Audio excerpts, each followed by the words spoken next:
Let's look at filling a shape with split stitch. So it should look very similar to filling a shape with chain stitch, because basically when we're doing a split stitch, we're creating a chain, but in a different way. I promise. So this, since I used a full strand here, this would look just like using 3 strands to create chain stitch. So same kind of ideas apply here when filling a shape.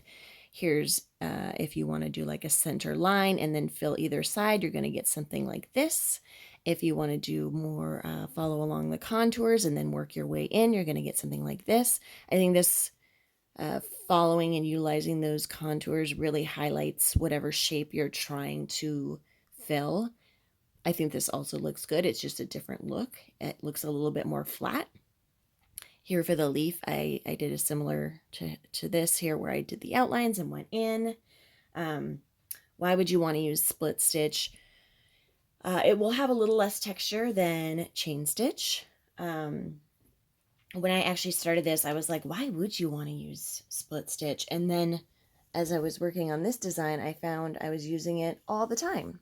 So here, this one is filled with split stitch. This one's filled with split stitch. This one's filled with split stitch. If I wanted to fill this with satin, I can't utilize the contours if I'm using satin, right? Like here's satin. It's flat, okay, which is fine.